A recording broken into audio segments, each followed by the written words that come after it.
श्लोक महला चौथा। मन अंतर होमे रोग है, ਭਰਮ ਭੂਲੇ ਮਨਮੁਖ ਦੁਰਜਨਾ। ਇਸ ਨੂੰ ਭਰਮ ਭੂਲੇ ਨਹੀਂ ਪੜਨਾ। ਪੱਬੇ ਦੇ ਪੈਰ ਥੱਲੇ ਅੱਧਾ ਰਾਰਾ ਹੈ ਤੇ ਅੱਧਾ ਰਾਰੇ ਦਾ ਹੀ ਉਚਾਰਨ ਕਰਨਾ ਹੈ। ਇਸ ਨੂੰ ਬੋਲਾਂਗੇ ਭਰਮ, ਪ੍ਰ ਕਰਕੇ, ਭਰਮ ਨਹੀਂ, ਭਰਮ। ਮਨ ਅੰਤਰ ਹੋਮੇ ਰੋਗ ਹੈ, ਭਰਮ ਭੂਲੇ ਮਨਮੁਖ ਦੁਰਜਨਾ। ਮਨਮੁਖ ਦਾ ਮਤਲਬ ਆਪ ਹੁਦਰੇ, ਜੋ ਗੁਰੂ ਦੇ ਬਚਨਾਂ ਮੁਤਾਬਕ ਜ਼ਿੰਦਗੀ ਨਹੀਂ ਜਿੰਦੇ, ਆਪ ਹੁਦਰੇ, ਮਨ ਦੇ ਪਿੱਛੇ ਤੁਰਨ ਵਾਲੇ। ਤੇ ਦੁਰਜਨ ਦਾ ਮਤਲਬ ਹੈਗਾ ਵਿਕਾਰੀ ਬੰਦੇ। ਦੁਰਜਨਾ ਵਿਕਾਰੀ ਬੰਦੇ, ਜਿਨ੍ਹਾਂ ਦਾ ਮਨ ਹਮੇਸ਼ਾ ਵਿਕਾਰਾਂ ਦੇ ਵਿੱਚ ਲੱਗਾ ਰਹਿੰਦਾ ਹੈ। ਜਿਨ੍ਹਾਂ ਦੇ ਮਨ ਵਿੱਚ ਹਉਮੈ ਦਾ ਰੋਗ ਹੈ, ਉਹ ਮਨ ਦੇ ਮੁਰੀਦ, ਆਪ ਹੁਦਰੇ, ਵਿਕਾਰੀ ਬੰਦੇ ਭਰਮ ਦੇ ਅੰਦਰ ਭੁੱਲੇ ਹੋਏ ਹਨ, ਭਟਕਣਾ ਦੇ ਵਿੱਚ ਪਏ ਹੋਏ ਹਨ। ਤੇ ਭਰਮ ਕੀ ਹੁੰਦਾ ਹੈ? ਅਸਲੀਅਤ ਤੋਂ ਅਣਜਾਣ ਹੋਣਾ। ਅਸਲੀਅਤ ਕੁਝ ਹੋਰ ਹੈ ਤੇ ਅਸੀਂ ਵੇਖ ਜਾਂ ਅਨੁਭਵ ਕੁਝ ਹੋਰ ਕਰ ਰਹੇ ਹਾਂ। ਜਿਵੇਂ ਰਾਤ ਦੇ ਹਨੇਰੇ ਵਿੱਚ ਪਈ ਹੋਈ ਰੱਸੀ ਸੱਪ ਪ੍ਰਤੀਤ ਹੋ ਜਾਏ, ਸੱਪ ਦਾ ਭੁਲੇਖਾ ਪੈ ਜਾਏ, ਸੱਪ ਹੈ ਨਹੀਂ ਪਰ ਅਸੀਂ ਮੰਨ ਬੈਠੇ ਹਾਂ ਹਨੇਰੇ ਕਰਕੇ। ਜਿਵੇਂ ਸਾਨੂੰ ਰੇਗਿਸਤਾਨ ਵਿੱਚ ਬਹੁਤ ਦੂਰ ਪਾਣੀ ਦਿਸਦਾ ਹੈ, ਸੜਕ ਤੇ ਵੀ ਕਈ ਵਾਰ ਚੱਲਦੇ ਆ ਆਪਨੇ ਦੇਖਿਆ ਹੋਵੇਗਾ ਕਿ ਕਾਫੀ ਦੂਰ ਇੰਜ ਪ੍ਰਤੀਤ ਹੁੰਦਾ ਹੈ ਕਿ ਜਿਵੇਂ ਸੜਕ ਤੇ ਪਾਣੀ ਹੈ ਪਰ ਹੁੰਦਾ ਨਹੀਂ, ਭਰਮ। ਇਸੇ ਤਰ੍ਹਾਂ ਜਿਨ੍ਹਾਂ ਦੀ ਜ਼ਿੰਦਗੀ ਵਿੱਚ ਹਉਮੈ ਦਾ ਰੋਗ ਹੈ ਨਾ, ਹਉਮੈ ਦਾ ਮਤਲਬ ਜਿਨ੍ਹਾਂ ਨੇ ਪ੍ਰਭੂ ਤੋਂ ਆਪਣੀ ਵੱਖਰੀ ਹੋਂਦ ਸਥਾਪਿਤ ਕਰ ਲਈ ਹੈ, ਜਿਨ੍ਹਾਂ ਦੇ ਅੰਦਰ ਇਨਫੀਰੀਓਰਿਟੀ ਕੰਪਲੈਕਸ ਔਰ ਸੁਪਰੀਓਰਿਟੀ ਕੰਪਲੈਕਸ ਹੈ, ਮਨ ਦੇ ਪਿੱਛੇ ਤੁਰਦੇ ਨੇ, ਵਿਕਾਰੀ ਨੇ, ਭਟਕਣਾ ਵਿੱਚ ਪਏ ਨੇ, ਭਰਮ ਵਿੱਚ ਭੁੱਲੇ ਹਨ। ਉਹਨਾਂ ਨੂੰ ਇੰਜ ਪ੍ਰਤੀਤ ਹੁੰਦਾ ਹੈ ਕਿ ਜਿਵੇਂ ਹੰਕਾਰੀ ਹੋ ਕੇ ਵਿਕਾਰ ਕਮਾਉਂਦਿਆਂ ਵੀ ਸਾਡੀ ਜ਼ਿੰਦਗੀ ਅੰਦਰ ਸੁਖ ਸ਼ਾਂਤੀ ਆ ਸਕਦੀ ਹੈ। ਇਹ ਇੱਕ ਭਰਮ ਹੈ ਕਿ ਅਸੀਂ ਝੂਠ ਦਾ ਸਹਾਰਾ ਲਈਏ, ਬੇਵਿਸ਼ਵਾਸੀ ਪੈਦਾ ਕਰੀਏ ਜੀਵਨ ਵਿੱਚ, ਵਿਕਾਰ ਕਮਾਈਏ, ਈਰਖਾ ਦਵੇਸ਼ ਕਰੀਏ ਤੇ ਇਹਨਾਂ ਰਾਹੀਂ ਜਾਂ ਐਸੀ ਜ਼ਿੰਦਗੀ ਰਾਹੀਂ ਸਾਡੇ ਜੀਵਨ ਦੇ ਅੰਦਰ ਸੁਖ ਪੈਦਾ ਹੋ ਜਾਏ। ਇਹ ਭਰਮ ਹੈ। ਐਸਾ ਨਾ ਕਦੇ ਹੋਇਆ ਹੈ, ਨਾ ਹੋ ਰਿਹਾ ਹੈ ਔਰ ਨਾ ਹੀ ਆਉਣ ਵਾਲੇ ਸਮੇਂ ਵਿੱਚ ਹੋਵੇਗਾ। ਨਾਨਕ ਰੋਗ ਗਵਾਏ, ਨਾਨਕ ਸ਼ਬਦ ਤੇ ਰੁਕ ਜਾਣਾ ਹੈ। ਨਾਨਕ ਰੋਗ ਗਵਾਏ, ਮਿਲ ਸਤਿਗੁਰ ਸਾਧੂ ਸੱਜਣਾ। ਤਾਂ ਇਸ ਰੋਗ ਨੂੰ ਦੂਰ ਕਰਨਾ ਚਾਹੀਦਾ ਹੈ। ਜਿਹੜਾ ਹਉਮੈ ਦਾ ਰੋਗ ਹੈ ਨਾ, ਇਸ ਰੋਗ ਨੂੰ ਦੂਰ ਕਰਨਾ ਚਾਹੀਦਾ ਹੈ, ਨਹੀਂ ਤਾਂ ਇਹ ਰੋਗ ਹਮੇਸ਼ਾ ਖੁਆਰ ਕਰਦਾ ਹੈ। ਹੰਕਾਰੀ ਬੰਦੇ ਦੀ ਪ੍ਰੀਤ ਪਰਿਵਾਰ ਵਾਲੇ ਮੈਂਬਰਾਂ ਨਾਲ ਵੀ ਨਹੀਂ ਬਣਦੀ। ਹੰਕਾਰੀ ਬੰਦੇ ਦਾ ਤਾਲਮੇਲ ਸਮਾਜ ਵਿੱਚ ਨਹੀਂ ਬਣਦਾ। ਹੰਕਾਰੀ ਬੰਦੇ ਦੀ ਪ੍ਰੀਤ ਗੁਰੂ ਨਾਲ ਵੀ ਤੋੜ ਨਹੀਂ ਚੜਦੀ। ਹੰਕਾਰੀ ਬੰਦੇ ਦੇ ਅੰਦਰ ਰੱਬੀ ਗੁਣ ਵੀ ਪ੍ਰਗਟ ਨਹੀਂ ਹੁੰਦੇ। ਉਸ ਦੇ ਅੰਦਰ ਹਉਮੈ ਦਾ ਕੰਡਾ ਹੁੰਦਾ ਹੈ। ਜਿਵੇਂ ਜਿਵੇਂ ਸਮਾਜ ਵਿੱਚ, ਸੰਸਾਰ ਵਿੱਚ ਜ਼ਿੰਦਗੀ ਜੀਂਦਾ ਹੈ, ਤਿਵੇਂ ਤਿਵੇਂ ਉਹ ਹਉਮੈ ਦਾ ਜਿਹੜਾ ਕੰਡਾ ਹੈ ਉਹ ਚੁਭਦਾ ਹੈ। ਔਰ ਅਸਲ ਦੇ ਅੰਦਰ ਜੋ ਚੁਭਨ ਹੈ, ਜੋ ਸਾਡੀਆਂ ਪ੍ਰੋਬਲਮ ਨੇ, ਉਹ ਸਾਡੇ ਅੰਦਰ ਨੇ। ਜਿਵੇਂ ਬਾਹਰ ਸਾਰੀ ਜ਼ਮੀਨ ਦੇ ਉੱਤੇ ਰੋੜੀ ਵਿਛੀ ਹੋਏ ਨਾ, ਰੋੜੀ ਬਜਰੀ ਜਿਹੜੀ ਪੈਰਾਂ ਨੂੰ ਚੁਭੇ, ਪਰ ਜੁੱਤੀ ਪਾ ਕੇ ਸਾਰੀ ਜ਼ਮੀਨ ਤੇ ਵੀ ਰੋੜੀ ਵਿਛੀ ਹੋਈ ਤੇ ਅਸੀਂ ਤੁਰ ਸਕਦੇ ਹਾਂ, ਤਕਲੀਫ ਨਹੀਂ ਹੋਵੇਗੀ ਕਿਉਂਕਿ ਜੁੱਤੀ ਪਾਈ ਹੋਈ ਹੈ। ਲੇਕਿਨ ਜੇ ਬਾਕੀ ਸਾਰੀ ਸੜਕ ਸਾਫ਼ ਸੁਥਰੀ ਹੋਵੇ ਤੇ ਜੁੱਤੀ ਦੇ ਅੰਦਰ ਨਿੱਕਾ ਜਿਹਾ ਰੋੜਾ ਹੋਏ, ਕੰਕਰ, ਤਾਂ ਫਿਰ ਤੁਰਨਾ ਮੁਸ਼ਕਿਲ ਹੋ ਜਾਏਗਾ। ਬਾਹਰ ਰੋੜੀ ਵਿਛੀ ਹੈ, ਜੁੱਤੀ ਪਾ ਕੇ ਅਸੀਂ ਉਹਦੇ ਤੁਰ ਸਕਦੇ ਹਾਂ, ਪਰ ਜੇ ਜੁੱਤੀ ਦੇ ਅੰਦਰ ਨਿੱਕਾ ਜਿਹਾ ਵੀ ਰੋੜਾ ਹੋਵੇ ਤਾਂ ਉਹ ਹਮੇਸ਼ਾ ਤੰਗ ਕਰੇਗਾ, ਫਿਰ ਤੁਰਨਾ ਮੁਸ਼ਕਿਲ ਹੋ ਜਾਏਗਾ। ਇਸ ਲਈ ਪ੍ਰੋਬਲਮ ਬਾਹਰ ਦੀਆਂ ਨਹੀਂ ਹੈ, ਪ੍ਰੋਬਲਮ ਸਾਡੇ ਅੰਦਰ ਨੇ। ਹਉਮੈ ਹੈ ਜਾਂ ਵਿਕਾਰ ਨੇ, ਪਾਪ ਨੇ, ਅਪਰਾਧ ਨੇ। ਜਦੋਂ ਸਾਡੀ ਸੋਚ ਦੇ ਅੰਦਰ ਹਉਮੈ ਹੋਵੇਗੀ ਤਾਂ ਉਹ ਚੁਭੇਗੀ ਹਰ ਥਾਂ ਤੇ, ਪਰੇਸ਼ਾਨ ਹੋਵਾਂਗੇ। ਇਸ ਲਈ ਇਸ ਰੋਗ ਨੂੰ ਦੂਰ ਕਰਨਾ ਚਾਹੀਦਾ ਹੈ। ਤੇ ਸਵਾਲ ਪੈਦਾ ਹੁੰਦਾ ਹੈ ਕਿ ਇਹਨੂੰ ਦੂਰ ਕਿਵੇਂ ਕਰੀਏ। ਗੁਰੂ ਜੀ ਕਹਿੰਦੇ ਨੇ ਨਾਨਕ ਰੋਗ ਗਵਾਏ, ਕਿ ਇਸ ਰੋਗ ਨੂੰ ਦੂਰ ਕਰ ਕਿਵੇਂ? ਮਿਲ ਸਤਿਗੁਰ ਸਾਧੂ ਸੱਜਣਾ। ਸਤਿਗੁਰੂ ਨੂੰ ਮਿਲ ਕੇ, ਔਰ ਸਤਸੰਗਤ ਦੇ ਵਿੱਚ ਮਿਲ ਕੇ ਜਿਹੜੇ ਗੁਰੂ ਦੇ ਪਿਆਰੇ ਨੇ, ਗੁਰੂ ਦੇ ਦੱਸੇ ਰਾਹਾਂ ਤੇ ਤੁਰਨ ਵਾਲੇ ਨੇ, ਉਹਨਾਂ ਦੇ ਨਾਲ ਆਪਣੀ ਸੰਗਤ ਰੱਖ ਔਰ ਗੁਰੂ ਦੇ ਚਰਨਾਂ ਦੀ ਸ਼ਰਨ ਲੈ, ਆਪਣੀ ਮਤ ਤਿਆਗ, ਗੁਰਮਤ ਦਾ ਧਾਰਨੀ ਹੋ, ਚੰਗੇ ਪੁਰਸ਼ਾਂ ਦੇ ਨਾਲ ਸੰਗਤ ਕਰ, ਤਾਂ ਤੇਰਾ ਇਹ ਹਉਮੈ ਦਾ ਰੋਗ ਗਵਾਚ ਸਕਦਾ ਹੈ। ਐਵੇਂ ਅਸੀਂ ਵੀ ਆਪਣੀ ਜ਼ਿੰਦਗੀ ਚੋਂ ਇਸ ਹਉਮੈ ਰੋਗ ਨੂੰ ਦੂਰ ਕਰ ਸਕਦੇ ਹਾਂ, ਇਹਦੇ ਤੋਂ ਅਸੀਂ ਛੁਟਕਾਰਾ ਪਾ ਸਕਦੇ ਹਾਂ। ਮਹਿਲਾ ਚੌਥਾ, ਮਨ ਰੱਤਾ ਮਨ ਤਨ ਰੱਤਾ ਰੰਗ ਸਿਉ, ਗੁਰਮੁਖ ਹਰ ਗੁਣ ਤਾਸ। ਗੁਰਮੁਖ ਦਾ ਮਤਲਬ ਗੁਰੂ ਦੇ ਚਰਨਾਂ ਦੀ ਸ਼ਰਨ ਵਿੱਚ ਰਹਿਣ ਵਾਲੇ। ਰੰਗ ਸਿਉ, ਸਿਉ ਦਾ ਮਤਲਬ ਨਾਲ, ਰੰਗ ਸਿਉ ਦਾ ਮਤਲਬ ਪ੍ਰੇਮ ਦੇ ਨਾਲ, ਰੰਗ ਦਾ ਮਤਲਬ ਹੈ ਪ੍ਰੇਮ। ਗੁਣਤਾਸ ਦਾ ਮੀਨਿੰਗ ਹੁੰਦਾ ਹੈ ਗੁਣਾਂ ਦਾ ਖਜ਼ਾਨਾ। ਸਤਿਗੁਰ ਦੇ ਸਨਮੁਖ ਰਹਿਣ ਵਾਲੇ ਮਨੁੱਖ ਦਾ ਮਨ ਵੀ ਔਰ ਸਰੀਰ ਵੀ ਗੁਣ ਨਿਧਾਨ ਹਰੀ ਦੇ ਪ੍ਰੇਮ ਨਾਲ ਰੰਗਿਆ ਰਹਿੰਦਾ ਹੈ। ਉਹਦੇ ਮਨ ਵਿੱਚ ਵੀ ਰੱਬੀ ਗੁਣਾਂ ਦਾ ਪਿਆਰ ਹੈ ਔਰ ਤਨ ਵਿੱਚ ਵੀ ਰੱਬੀ ਗੁਣਾਂ ਦਾ ਪਿਆਰ ਹੈ। ਕਿਹਦਾ? ਗੁਰਮੁਖ ਦਾ, ਜੋ ਗੁਰੂ ਦੇ ਚਰਨਾਂ ਦੀ ਸ਼ਰਨ ਪੈਂਦਾ ਹੈ, ਜੋ ਗੁਰੂ ਦੇ ਦੱਸੇ ਰਾਹਾਂ ਤੇ ਤੁਰਦਾ ਹੈ। ਉਹਦਾ ਮਨ ਵੀ ਔਰ ਉਹਦਾ ਤਨ ਵੀ ਗੁਣਾਂ ਦੇ ਖਜ਼ਾਨੇ ਪ੍ਰਭੂ ਦੇ ਪਿਆਰ ਦੇ ਨਾਲ ਰੰਗਿਆ ਰਹਿੰਦਾ ਹੈ। ਯਾਨੀ ਮਨ ਔਰ ਤਨ ਕਰਕੇ ਉਹਦਾ ਪਿਆਰ ਹੈ। ਹੁਣ ਇਹ ਚੀਜ਼ ਸਮਝਣ ਵਾਲੀ ਹੈ, ਜਿਸ ਦਾ ਪ੍ਰਭੂ ਦੇ ਨਾਲ ਮਨ ਔਰ ਤਨ ਕਰਕੇ ਪਿਆਰ ਹੋਏਗਾ ਨਾ, ਉਹਦੀ ਸੋਚ ਵੀ ਰੱਬ ਵਾਲੀ ਹੋਏਗੀ ਔਰ ਉਹਦੇ ਤਨ ਦੇ ਕਰਮ ਵੀ ਰੱਬ ਵਾਲੇ ਹੋਣਗੇ। ਯਾਨੀ ਉਹਦੀ ਸੋਚ ਵਿੱਚ ਵੀ ਰੱਬੀ ਗੁਣ ਨੇ ਔਰ ਉਹਦੇ ਤਨ ਦਾ ਮਤਲਬ ਬਿਹੇਵੀਅਰ ਦੇ ਅੰਦਰ ਵੀ ਰੱਬੀ ਗੁਣ ਨੇ। ਇਹ ਉਹਦੇ ਜੀਵਨ ਦੀ ਨਿਸ਼ਾਨੀ ਹੋਏਗੀ। ਜਿਸ ਦੀ ਰੱਬ ਦੇ ਨਾਲ ਪ੍ਰੀਤ ਹੈ, ਉਹ ਮਨ ਔਰ ਤਨ ਕਰਕੇ ਰੱਬੀ ਗੁਣਾਂ ਦਾ ਧਾਰਨੀ ਹੁੰਦਾ ਹੈ। ਜਨ ਨਾਨਕ, ਇੱਥੇ ਵਿਸਰਾਮ ਲਗਾਵਾਂਗੇ। ਹਰ ਸਰਨਾਗਤੀ, ਹਰ ਮੇਲੇ ਗੁਰ ਸ਼ਾਬਾਸ। ਸ਼ਾਬਾਸ ਦਾ ਮਤਲਬ ਹੈ ਗੁਰੂ ਦੀ ਅਸ਼ੀਸ ਨਾਲ, ਗੁਰੂ ਦੀ ਸ਼ਾਬਾਸ਼ੀ ਨਾਲ, ਗੁਰੂ ਵੱਲੋਂ ਮਿਲੀ ਸ਼ਾਬਾਸ਼ੀ, ਗੁਰੂ ਦੀ ਥਾਪਣਾ ਜਾਂ ਗੁਰੂ ਦੀ ਬਖਸ਼ਿਸ਼। ਤਾਂ ਜਿਸ ਨੂੰ ਸਤਿਗੁਰ ਦੀ ਥਾਪਣਾ ਮਿਲਦੀ ਹੈ, ਗੁਰੂ ਤੋਂ ਜੋ ਗਿਆਨ ਦੀ ਦਾਤ ਲੈਂਦਾ ਹੈ, ਉਹ ਬੰਦਾ ਪ੍ਰਭੂ ਦੀ ਸ਼ਰਨੀ ਪੈਂਦਾ ਹੈ, ਰੱਬੀ ਰਜਾ ਵਿੱਚ ਤੁਰਦਾ ਹੈ। ਤੇ ਜੋ ਰੱਬੀ ਰਜਾ ਦੇ ਅੰਦਰ ਤੁਰਦਾ ਹੈ, ਰੱਬ ਦੀ ਸ਼ਰਨਾਗਤ ਦੇ ਵਿੱਚ ਰਹਿੰਦਾ ਹੈ, ਉਹਨੂੰ ਹਰ ਮੇਲੇ ਰੱਬ ਆਪਣੇ ਨਾਲ ਮਿਲਾ ਲੈਂਦਾ ਹੈ, ਯਾਨੀ ਉਹ ਰੱਬ ਦੇ ਅੰਦਰ ਮਿਲ ਜਾਂਦਾ ਹੈ। ਤਾਂ ਸਾਰੀ ਪੰਕਤੀ ਦਾ ਜੋ ਭਾਵ ਹੈ ਉਹ ਇਹ ਹੋਏਗਾ ਕਿ ਜੋ ਗੁਰੂ ਦੀ ਸ਼ਾਬਾਸ਼ੀ ਪ੍ਰਾਪਤ ਕਰਦਾ ਹੈ, ਗੁਰੂ ਦੇ ਗਿਆਨ ਦੀ ਦਾਤ ਲੈਂਦਾ ਹੈ, ਗੁਰੂ ਦੀ ਕਿਰਪਾ ਦਾ ਪਾਤਰ ਬਣਦਾ ਹੈ, ਗੁਰੂ ਤੋਂ ਗਿਆਨ ਦੀ ਦਾਤ ਲੈ ਕੇ ਰੱਬੀ ਰਜਾ ਵਿੱਚ ਤੁਰਦਾ ਹੈ, ਰੱਬ ਦੀ ਸ਼ਰਨ ਵਿੱਚ ਜਾਂਦਾ ਹੈ, ਐਸੇ ਮਨੁੱਖ ਨੂੰ ਰੱਬ ਆਪ ਆਪਣੇ ਨਾਲ ਮਿਲਾ ਲੈਂਦਾ ਹੈ। ਹੁਣ ਦੇਖੋ, ਰੱਬ ਦੇ ਨਾਲ ਮਿਲਣ ਦਾ, ਰੱਬ ਵਰਗੇ ਹੋਣ ਦਾ ਕਿੰਨਾ ਸੌਖਾ ਔਰ ਕਿੰਨਾ ਸੁੰਦਰ ਫਾਰਮੂਲਾ ਹੈ ਕਿ ਅਸੀਂ ਗੁਰੂ ਦੇ ਦੱਸੇ ਰਾਹ ਤੇ ਤੁਰਨਾ ਹੈ। ਜਦੋਂ ਅਸੀਂ ਗੁਰੂ ਦੇ ਦੱਸੇ ਰਾਹ ਤੇ ਤੁਰਾਂਗੇ, ਗੁਰੂ ਦੇ ਦੱਸੇ ਕੰਮ ਕਰਾਂਗੇ, ਗੁਰੂ ਵੱਲੋਂ ਸਾਨੂੰ ਸ਼ਾਬਾਸ਼ੀ ਮਿਲੇਗੀ, ਰਹਿਮਤ ਮਿਲੇਗੀ, ਬਖਸ਼ਿਸ਼ ਮਿਲੇਗੀ। ਤੇ ਜੇ ਅਸੀਂ ਗੁਰੂ ਦੇ ਦੱਸੇ ਰਾਹਾਂ ਤੇ ਤੁਰਦੇ ਹਾਂ, ਰੱਬੀ ਰਜਾ ਵਿੱਚ ਰਹਿੰਦੇ ਹਾਂ, ਤਾਂ ਰੱਬ ਸਾਨੂੰ ਆਪਣੇ ਨਾਲ ਮਿਲਾ ਲਵੇਗਾ।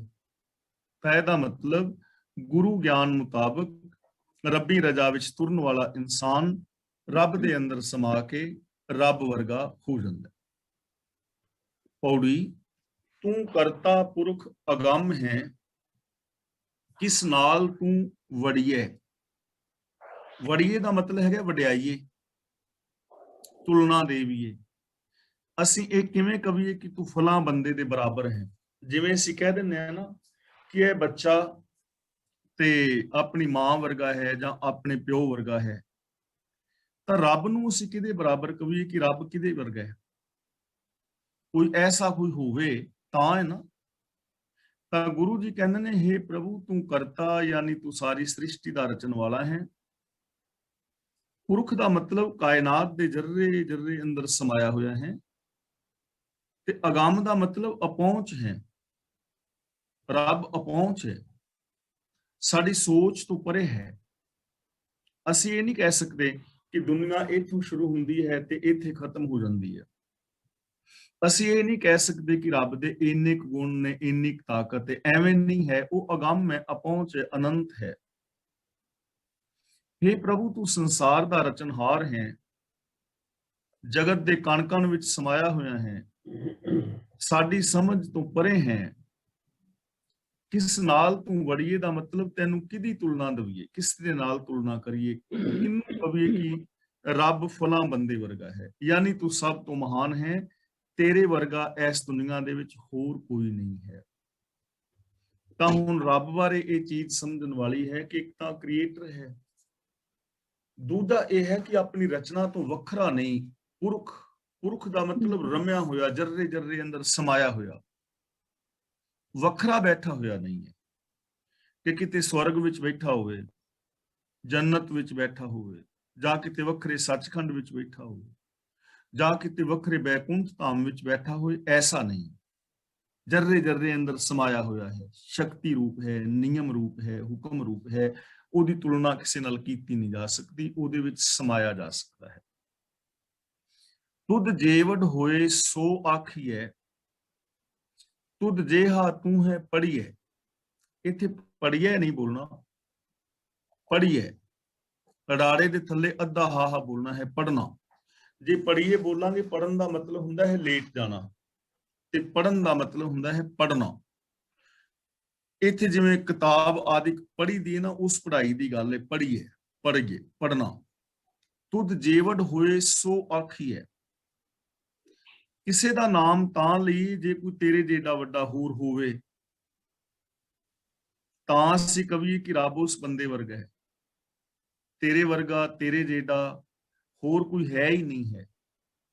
ਤੁਧ ਜੇਹਾ ਤੂੰ ਹੈ ਪੜੀਏ। ਪੜੀਏ ਦਾ ਮਤਲਬ ਪੜਿਆ, ਪੜ ਸਕਦੇ ਹਾਂ, ਕਹਿ ਸਕਦੇ ਹਾਂ, ਕਹੀਦਾ ਹੈ। ਤੈਨੂੰ ਹੀ ਤੇਰੇ ਜਿਹਾ ਆਖ ਸਕਦੇ ਹਾਂ ਕਿ ਰੱਬ ਵਰਗਾ ਰੱਬ ਆਪ ਹੀ ਹੈ। ਤੂੰ ਆਪਣੇ ਵਰਗਾ ਆਪ ਹੈ, ਤੇਰੇ ਵਰਗਾ ਹੋਰ ਕੋਈ ਨਹੀਂ ਜੋ ਸੰਸਾਰ ਨੂੰ ਚਲਾ ਸਕੇ ਜਾਂ ਸੰਸਾਰ ਦੇ ਨਿਯਮਾਂ ਦੇ ਵਿਰੁੱਧ ਕੁਝ ਕਰ ਸਕੇ, ਐਸੀ ਰਚਨਾ ਰਚ ਸਕੇ। ਤੇਰੇ ਵਰਗਾ ਹੋਰ ਕੋਈ ਨਹੀਂ, ਤੇਰੇ ਵਰਗਾ ਤੂੰ ਹੀ ਕਿਹਾ ਜਾ ਸਕਦਾ ਹੈ। ਤੇਰੇ ਵਰਗਾ ਹੋਰ ਦੁਨੀਆ ਦੇ ਅੰਦਰ ਹੈ ਨਹੀਂ। ਕੋਈ ਦੇਵੀ, ਕੋਈ ਦੇਵਤਾ, ਮੜੀ ਕਬਰ ਆਦਿ ਕੁਛ ਵੀ ਉਹਦੇ ਵਰਗਾ ਨਹੀਂ ਹੈ। ਤੂੰ ਘੱਟ ਘੱਟ ਇੱਕ ਵਰਤਦਾ ਗੁਰਮੁਖ ਪ੍ਰਗੜੀਏ। ਪ੍ਰਗੜੀਏ ਦਾ ਮਤਲਬ ਪ੍ਰਗਟ ਹੁੰਦਾ ਹੈ। ਘੱਟ ਘੱਟ ਹਰ ਸਰੀਰ ਵਿੱਚ ਇੱਕ ਵਰਤਦਾ ਦਾ ਮਤਲਬ ਇੱਕੋ ਹੀ ਵਿਆਪਕ ਹੈ। ਤੂੰ ਹਰ ਸਰੀਰ ਦੇ ਅੰਦਰ ਵਿਆਪਕ ਹੈ, ਇੱਕ ਹੈ, ਤੇ ਇੱਕ ਹੀ ਤੂੰ ਸਾਰੇ ਸਰੀਰਾਂ ਦੇ ਵਿੱਚ ਵਿਆਪਕ ਹੈ। ਹਰ ਸਰੀਰ ਵਿੱਚ ਵਿਆਪਕ ਹੈ, ਹਰ ਸਰੀਰ ਵਿੱਚ ਬੈਠਾ ਹੈ, ਮਿਲਿਆ ਹੋਇਆ ਹੈ, ਪਰ ਪ੍ਰਗਟ ਨਹੀਂ ਹੈ ਨਾ, ਪ੍ਰਤੱਖ ਨਹੀਂ ਹੈ। ਜਿਵੇਂ ਲੱਕੜ ਦੇ ਅੰਦਰ ਅੱਗ ਤੇ ਹੈ, ਪਰ ਪ੍ਰਗਟ ਨਹੀਂ ਹੈ। ਪ੍ਰਗਟ ਹੁੰਦੀ ਹੈ ਜੇ ਮਾਚਿਸ ਆਦਿਕ ਦੇ ਨਾਲ ਉਹਦੇ ਵਿੱਚ ਅਗਨੀ ਲਗਾ ਦਿੱਤੀ ਜਾਏ, ਜਾਂ ਕਿਸੇ ਹੋਰ ਤਰੀਕੇ ਨਾਲ ਰਗੜ ਦੁਆਰਾ ਪੈਦਾ ਕੀਤੀ ਜਾ ਸਕਦੀ ਹੈ। ਦੁੱਧ ਦੇ ਵਿੱਚ ਘਿਓ ਤਾਂ ਹੈ, ਲੇਕਿਨ ਪ੍ਰਗਟ ਨਹੀਂ ਹੈ, ਦਿਸਦਾ ਨਹੀਂ ਹੈ। ਪਰ ਜਦੋਂ ਅਸੀਂ ਦੁੱਧ ਨੂੰ ਜਾਗ ਲਗਾਉਂਦੇ ਹਾਂ, ਦਹੀਂ ਬਣਾ ਕੇ ਦਹੀਂ ਨੂੰ ਰਿੜਕਦੇ ਹਾਂ, ਤਾਂ ਮੱਖਣ ਆ ਜਾਂਦਾ, ਮੱਖਣ ਤੋਂ ਘਿਓ ਬਣ ਜਾਂਦਾ। ਹੁਣ ਹੈ ਦੁੱਧ ਦੇ ਵਿੱਚ, ਪਰ ਦਿਸ ਨਹੀਂ ਰਿਹਾ, ਪ੍ਰਗਟ ਨਹੀਂ ਹੈ। ਜਿਵੇਂ ਦੁੱਧ ਦੇ ਵਿੱਚੋਂ ਮਧਾਣੀ ਨਾਲ ਮੱਖਣ ਕੱਢ ਲਈਦਾ, ਅੱਗ ਨਾਲ ਜਾਂ ਕਿਸੇ ਰਗੜ ਦੇ ਨਾਲ ਲੱਕੜ ਦੇ ਵਿੱਚੋਂ ਅੱਗ ਪ੍ਰਗਟ ਕਰ ਲਈਦੀ ਹੈ। ਤਾਂ ਸਾਡੇ ਅੰਦਰ ਵੀ ਰੱਬ ਤਾਂ ਹੈ, ਪਰ ਪ੍ਰਗਟ ਨਹੀਂ। ਹੁਣ ਉਹ ਪ੍ਰਗਟ ਕਿਵੇਂ ਹੋਏਗਾ? ਗੁਰਮੁਖ ਪ੍ਰਗੜੀਏ। ਗੁਰਮੁਖ ਦਾ ਮਤਲਬ ਸਤਿਗੁਰ ਦੇ ਸਨਮੁਖ ਰਹਿਣ ਨਾਲ ਉਹਨਾਂ ਦੇ ਅੰਦਰ ਤੂੰ ਪ੍ਰਗਟ ਹੋ ਜਾਂਦਾ, ਉਹਨਾਂ ਦੇ ਅੰਦਰ ਤੂੰ ਪ੍ਰਤੱਖ, ਉਹ ਆਪਣੇ ਅੰਦਰੋਂ ਪ੍ਰਗਟ ਕਰ ਲੈਂਦੇ ਨੇ। ਹੁਣ ਇਹ ਚੀਜ਼ ਸਮਝਣ ਵਾਲੀ ਹੈ। ਅੰਦਰੋਂ ਪ੍ਰਗਟ ਕਰਨ ਦਾ ਮਤਲਬ ਇਹ ਨਹੀਂ ਕਿ ਰੱਬ ਕਿਸੇ ਸ਼ਕਲ ਦੇ ਵਿੱਚ ਪ੍ਰਗਟ ਹੋ ਜਾਂਦਾ ਹੈ ਤੇ ਸਾਹਮਣੇ ਆ ਕੇ ਖਲੋ ਜਾਂਦਾ ਹੈ ਤੇ ਕਹਿੰਦਾ ਮੰਗੋ ਕੀ ਮੰਗਦੇ ਹੋ। ਜਿਵੇਂ ਅਸੀਂ ਬਹੁਤ ਸਾਰੀਆਂ ਕਹਾਣੀਆਂ ਭਗਤਾਂ ਦੇ ਨਾਲ ਵੀ ਜੋੜ ਦਿੱਤੀਆਂ ਨੇ ਕਿ ਭਗਤ ਨਾਮਦੇਵ ਜੀ ਨੂੰ 72 ਵਾਰੀ ਰੱਬ ਨੇ ਦਰਸ਼ਨ ਦਿੱਤੇ, ਤੇ ਜਿਵੇਂ ਉਹ ਸਾਡੇ ਤੋਂ ਪੁੱਛ ਕੇ ਦੇ ਰਿਹਾ ਸੀ ਗਿਣਤੀ ਮਿੰਤੀ ਨਾਲ। ਐਵੇਂ ਨਹੀਂ ਹੈ ਕਿ ਉਹ ਸਰੀਰ ਬਣ ਕੇ। ਹੁਣ ਪ੍ਰਗਟ ਕਿਵੇਂ ਹੈ? ਰੱਬ ਸਾਡੇ ਅੰਦਰ ਗੁਣਾਂ ਦੇ ਰੂਪ ਵਿੱਚ ਹੈ, ਸੁਭਾਅ ਦੇ ਰੂਪ ਵਿੱਚ। ਕਿ ਜਦੋਂ ਪ੍ਰਗਟ ਹੋਣਾ ਹੈ ਤਾਂ ਉਹਨੇ ਸੱਚ ਰਾਹੀਂ ਪ੍ਰਗਟ ਹੋਣਾ ਹੈ। ਜਿਵੇਂ ਮੈਂ ਰੋਜ਼ ਬੇਨਤੀ ਕਰ ਰਿਹਾ ਕਿ ਸਾਡੇ ਦੁਨੀਆ ਦੇ ਹਰ ਇਨਸਾਨ ਦੇ ਅੰਦਰ ਸ਼ੁਭ ਗੁਣ ਮੌਜੂਦ ਨੇ, ਸੱਚਾਈ ਹੈ, ਦਇਆ ਹੈ, ਪਿਆਰ ਮੁਹੱਬਤ ਹੈ, ਇਹ ਸਾਰੇ ਗੁਣ ਸਾਡੇ ਵਿੱਚ ਮੌਜੂਦ ਨੇ, ਪਰ ਪ੍ਰਗਟ ਨਹੀਂ, ਯਾਨੀ ਅਸੀਂ ਇਹਨਾਂ ਗੁਣਾਂ ਦੀ ਵਰਤੋਂ ਨਹੀਂ ਕਰਦੇ। ਜੋ ਗੁਰੂ ਦੇ ਦੱਸੇ ਰਾਹਾਂ ਤੇ ਤੁਰਨ ਵਾਲੇ ਨੇ ਉਹ ਇਹਨਾਂ ਗੁਣਾਂ ਦੀ ਵਰਤੋਂ ਕਰਦੇ ਨੇ। ਉਹਨਾਂ ਦੇ ਅੰਦਰ ਸੱਚ ਪ੍ਰਗਟ ਹੈ, ਪ੍ਰਤੱਖ ਹੈ, ਉਹ ਝੂਠ ਬੋਲਦੇ ਹੀ ਨਹੀਂ। ਉਹਨਾਂ ਦੀ ਜ਼ਿੰਦਗੀ ਦੇ ਅੰਦਰ ਪਿਆਰ ਹੈ, ਉਹ ਨਫ਼ਰਤ ਕਰਦੇ ਹੀ ਨਹੀਂ। ਉਹਨਾਂ ਦਾ ਸੁਭਾਅ ਹੀ ਰੱਬ ਵਰਗਾ ਹੈ। ਤਾਂ ਇਹ ਗੱਲ ਗੁਰਮੁਖ ਦੇ ਉੱਤੇ ਢੁਕਦੀ ਹੈ। ਗੁਰਮੁਖ ਦੇ ਅੰਦਰ ਤੂੰ ਪ੍ਰਗਟ ਹੈ, ਗੁਰੂ ਦੇ ਦੱਸੇ ਰਾਹਾਂ ਤੇ ਤੁਰਿਆ, ਅੰਦਰੋਂ ਹੀ ਰੱਬ ਪ੍ਰਗਟ ਹੋ ਜਾਂਦਾ ਹੈ, ਗੁਣਾਂ ਦੇ ਰੂਪ ਵਿੱਚ, ਸੁਭਾਅ ਦੇ ਰੂਪ ਵਿੱਚ। ਤੂੰ ਸੱਚਾ ਸਭਸ ਦਾ ਖਸਮ ਹੈ, ਇਹਨੂੰ ਹੈ ਨਹੀਂ ਬੋਲਣਾ, ਹੈ। ਸਭ ਤੂੰ ਚੜੀ ਹੈ, ਇੱਥੇ ਚੜੀਏ ਜਾਂ ਚੜੀਏ ਨਹੀਂ ਬੋਲਣਾ, ਰਾੜੇ ਥੱਲੇ ਅੱਧਾ ਹਾਹਾ ਲਗਾਵਾਂਗੇ, ਚੜੀਏ। ਚੜੀਏ ਦਾ ਮਤਲਬ ਚੜਿਆ ਹੋਇਆ। ਜਿਵੇਂ ਅਸੀਂ ਕਹਿੰਦੇ ਵੀ ਨਾ ਕਿ ਫਲਾਂ ਬੰਦਾ ਰੁੱਖ ਤੇ ਚੜਿਆ ਹੈ। ਹੁਣ ਜਿਹੜਾ ਰੁੱਖ ਤੇ ਚੜਿਆ ਹੋਏਗਾ ਉਹ ਸਾਡੇ ਤੋਂ ਉੱਚਾ ਹੋਏਗਾ। ਫਲਾਂ ਬੰਦਾ ਚੁਬਾਰੇ ਦੇ ਉੱਤੇ ਚੜਿਆ ਹੋਇਆ ਹੈ। ਹੁਣ ਜਿਹੜਾ ਚੁਬਾਰੇ ਤੇ ਚੜਿਆ ਹੋਏਗਾ ਉਹ ਉੱਚਾ ਹੋਏਗਾ। ਇੱਥੇ ਚੜੀਏ ਦਾ ਮਤਲਬ ਹੈ ਚੜਿਆ ਹੋਇਆ, ਯਾਨੀ ਸਭ ਤੋਂ ਵੱਡਾ, ਸਭ ਤੋਂ ਉੱਚਾ। ਤੂੰ ਸੱਚਾ ਸਭਸ ਦਾ ਖਸਮ ਹੈ। ਸੱਚਾ ਦਾ ਮਤਲਬ ਸਦਾ ਥਿਰ ਰਹਿਣ ਵਾਲਾ ਹੈ, ਅਬਿਨਾਸ਼ੀ ਹੈ, ਸਾਰਿਆਂ ਦਾ ਮਾਲਕ ਹੈ, ਸਾਰਿਆਂ ਤੋਂ ਸੁੰਦਰ ਔਰ श्रेष्ठ है, ਸਾਰਿਆਂ ਤੋਂ ਮਹਾਨ ਹੈ, ਸਭ ਤੋਂ ਉੱਚਾ ਹੈ, ਚੜਿਆ ਹੋਇਆ ਉੱਚਾ ਹੈ, ਸਾਰਿਆਂ ਦਾ ਮਾਲਕ ਹੈ, ਸੱਚਾ ਹੈ ਔਰ ਸਭ ਤੋਂ ਮਹਾਨ ਹੈ।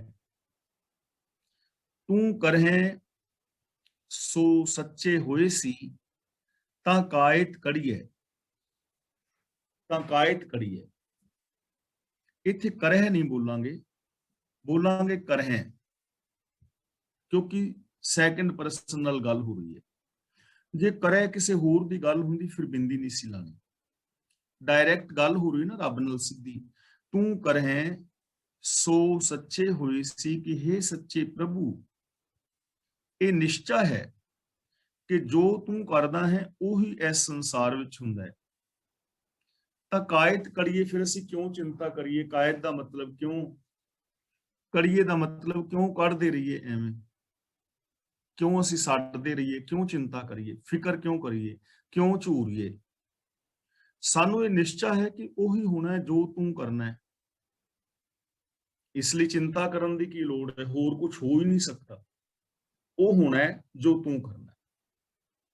ਹੁਣ ਤੂੰ ਕਰਨਾ ਹੈ ਦਾ ਮਤਲਬ ਜੋ ਰੱਬ ਨੇ ਹੁਕਮ ਕਰਨਾ ਹੈ, ਹੁਕਮ, ਰਜ਼ਾ, ਭਾਣਾ, ਲੇਖ, ਇਹਦਾ ਮਤਲਬ ਸਿਸਟਮ। ਰੱਬ ਦੇ ਹੁਕਮ ਤੋਂ ਬਾਹਰ ਕੁਝ ਹੋ ਹੀ ਨਹੀਂ ਸਕਦਾ। ਇਹ ਜਿਵੇਂ ਆਪਾਂ ਰੋਜ਼ ਬੇਨਤੀ ਕਰ ਰਹੇ ਹਾਂ ਕਿ ਜੇ ਅਸੀਂ ਕਿੱਕਰ ਬੀਜਾਂਗੇ ਤੇ ਅੰਗੂਰ ਉੱਗ ਹੀ ਨਹੀਂ ਸਕਦੇ। ਬਾਬਾ ਫਰੀਦ ਜੀ ਕਹਿੰਦੇ ਲੋੜੇ ਦਾਖ ਵਿਜੋਰੀਆਂ, ਕਿੱਕਰ ਬੀਜੇ ਜੱਟ। ਭੇਡਾਂ ਦੀ ਉੱਨ ਕਤਾ ਕੇ ਉਹਦੇ ਤੋਂ ਆਪਣੇ ਕੱਪੜੇ ਜਿਹੜੇ ਨੇ ਰੇਸ਼ਮੀ ਬਣ ਹੀ ਨਹੀਂ ਸਕਦੇ। ਸਿਸਟਮ ਦੇ ਅੰਦਰ ਹੋਣਾ ਸਭ ਕੁਝ। ਤਾਂ ਫਿਰ ਚਿੰਤਾ ਕਾਦੀ, ਡਰ ਕਾਦਾ? ਕਈਆਂ ਨੂੰ ਡਰ ਹੁੰਦਾ ਨਾ, ਕੋਈ ਫਲਾਂ ਬੰਦੇ ਨੇ ਤਵੀਤ ਪਾ ਦਿੱਤੇ, ਉਹਨੇ ਟੂਣਾ ਕਰ ਦਿੱਤਾ, ਸਾਡਾ ਜੀ ਕਾਰੋਬਾਰ ਕਿਸੇ ਨੇ ਬੰਨ ਦਿੱਤਾ, ਫਲਾਂ ਬਾਬੇ ਨੇ ਸ਼ਰਾਪ ਦੇ ਦਿੱਤਾ ਤੇ ਉਹਨਾਂ ਦੀ ਕੁੱਲ ਨਾਸ ਹੋ ਗਈ। ਹੁਣ ਐਸਾ ਕੁਝ ਹੋ ਹੀ ਨਹੀਂ ਸਕਦਾ। ਹੋਣਾ ਹੀ ਉਹ ਹੈ ਜੋ ਰੱਬੀ ਸਿਸਟਮ ਵਿੱਚ ਹੈ। ਤਾਂ ਫਿਰ ਡਰ ਕਾਦਾ? ਪੀਰਾਂ ਦਾ ਡਰ ਕਾਦਾ ਵੀ ਜੇ ਪੀਰ ਤੇ ਦੀਵਾ ਨਾ ਜਗਾਇਆ ਤੇ ਸਾਡੀ ਫਸਲ ਖਰਾਬ ਕਰ ਦੇਗਾ। ਜੇ ਇੰਨੇ ਜੋਗਾ ਹੁੰਦਾ ਤੇ ਪੀਰ ਆਪ ਆਪਣੀ ਰੋਟੀ ਨਾ ਖਾ ਲੈਂਦਾ, ਆਪ ਕਿਉਂ ਮਰਦਾ? ਕਿਉਂ ਮੈਂ ਚਿੰਤਾ ਕਰਾਂ ਤੇ ਮੈਂ ਕਿਸੇ ਜੋਤਸ਼ੀ ਕੋਲ ਜਾਵਾਂ ਕਿ ਜੋਤਸ਼ੀ ਜੀ ਮੇਰੀ ਕਿਸਮਤ ਬਦਲੋ? ਤਾਂ ਬਦਲ ਹੀ ਨਹੀਂ ਸਕਦਾ, ਹੋ ਹੀ ਨਹੀਂ ਸਕਦਾ। ਹੁਕਮ ਤੋਂ ਬਾਹਰ ਕੁਝ ਹੋਣਾ ਹੀ ਨਹੀਂ। ਜੋ ਵੀ ਹੋਣਾ ਹੈ ਸਿਸਟਮ ਵਿੱਚ ਹੋਣਾ ਹੈ। ਤਾਂ ਫਿਰ ਮੈਨੂੰ ਚਿੰਤਾ ਕਾਦੀ ਹੈ? ਫਿਰ ਕਾਹਦਾ ਡਰ? ਫਿਰ ਕਾਹਦਾ ਚੋਰਾ? ਇਸ ਲਈ ਡਰ ਔਰ ਸਹਿਮ ਮੁੱਕ ਜਾਂਦੇ ਨੇ ਜਦੋਂ ਅਸੀਂ ਰੱਬੀ ਰਜ਼ਾ ਦੇ ਵਿੱਚ ਤੁਰਦੇ ਹਾਂ। ਡਰ ਔਰ ਸਹਿਮ ਉਦੋਂ ਵਿਆਪਦੇ ਨੇ ਜਦੋਂ ਸਾਡਾ ਰੱਬੀ ਰਜ਼ਾ ਭਾਣੇ ਦੇ ਉੱਤੇ ਵਿਸ਼ਵਾਸ ਨਹੀਂ ਹੁੰਦਾ। ਸ਼ਲੋਕ ਮਹਿਲਾ ਚੌਥਾ। ਮੈਂ ਮਨ ਤਨ ਪ੍ਰੇਮ ਪਿਰਮ ਕਾ, ਅੱਠੇ ਪਹਿਰ ਲਗਨ। ਪਿਰਮਕਾ ਦਾ ਮਤਲਬ ਪਿਆਰੇ ਦਾ, ਅੱਠੇ ਪਹਿਰ ਦਾ ਮਤਲਬ 8 ਦੇ 8 ਪਹਿਰ, ਦਿਨ ਵੀ ਤੇ ਰਾਤ ਵੀ। ਲਫ਼ਜ਼ ਲਗਨ ਔਰ ਵਸਨ ਵਰਤਮਾਨ ਕਾਲ ਅਨਪੁਰਖ ਬਹੁਵਚਨ ਵਿੱਚ ਨੇ। ਮਨ ਲੋਚਦਾ ਹੈ ਕਿ ਅੱਠੇ ਪੈਰ ਲੱਗ ਜਾਣ, ਅੱਠੇ ਪਹਿਰ ਲਗਾਉਣ ਦਾ ਮਤਲਬ ਅੱਠੇ ਪੈਰ ਲੰਘ ਜਾਣ, ਪਰ ਮੇਰੇ ਹਿਰਦੇ ਔਰ ਸਰੀਰ ਦੇ ਅੰਦਰ ਪਿਆਰੇ ਦਾ ਪਿਆਰ ਲੱਗਾ ਰਹੇ। ਮੈਂ ਮਨ ਤਨ ਪ੍ਰੇਮ ਪਿਰਮ ਕਾ, ਪਿਰਮ ਦਾ ਮਤਲਬ ਪਿਆਰਾ, ਕਿ ਮੇਰੇ ਮਨ ਵਿੱਚ ਵੀ ਔਰ ਮੇਰੇ ਤਨ ਵਿੱਚ ਵੀ ਪਿਆਰੇ ਦਾ ਪਿਆਰ ਰਹੇ। ਅੱਠੇ ਪਹਿਰ ਲਗਾਉਣ ਦਾ ਮਤਲਬ ਅੱਠੇ ਪੈਰ ਇਸੇ ਕੰਮ ਦੇ ਵਿੱਚ ਲੱਗ ਜਾਣ, ਯਾਨੀ ਹਰ ਪਲ ਮੇਰੇ ਮਨ ਔਰ ਮੇਰੇ ਤਨ ਦੇ ਅੰਦਰ ਪ੍ਰਭੂ ਦਾ ਪਿਆਰ ਟਿਕਿਆ ਰਹੇ, ਰੱਬੀ ਰਜ਼ਾ ਦਾ ਪਿਆਰ ਟਿਕਿਆ ਰਹੇ, ਰੱਬੀ ਗੁਣਾਂ ਦਾ ਪਿਆਰ ਟਿਕਿਆ ਰਹੇ। ਮੇਰੇ ਮਨ ਦੀ ਸੋਚ ਵੀ ਰੱਬ ਵਰਗੀ ਹੋਵੇ ਔਰ ਮੇਰੇ ਜੋ ਕਰਮ ਨੇ ਉਹ ਵੀ ਸੱਚੇ ਸੁੱਚੇ ਰੱਬ ਵਰਗੇ ਹੋਣ। ਮੈਂ ਮਨ ਔਰ ਤਨ ਕਰਕੇ ਰੱਬੀ ਰਜ਼ਾ ਦੇ ਵਿੱਚ ਤੁਰਾਂ, ਅੱਠੇ ਪਹਿਰ ਹਰ ਪਲ। ਤਾਂ ਸਾਨੂੰ ਇਹ ਸੇਧ ਦਿੱਤੀ ਜਾ ਰਹੀ ਹੈ ਕਿ ਅਸੀਂ ਅੱਠੇ ਪਹਿਰ ਪ੍ਰਭੂ ਪਿਆਰ ਦੇ ਅੰਦਰ ਜ਼ਿੰਦਗੀ ਬਿਤਾਣੀ ਹੈ, ਤੇ ਪ੍ਰਭੂ ਪਿਆਰ ਵਿੱਚ ਜ਼ਿੰਦਗੀ ਬਿਤਾਉਣ ਵਾਸਤੇ ਸਾਨੂੰ ਘਰ ਛੱਡਣ ਦੀ ਲੋੜ ਨਹੀਂ।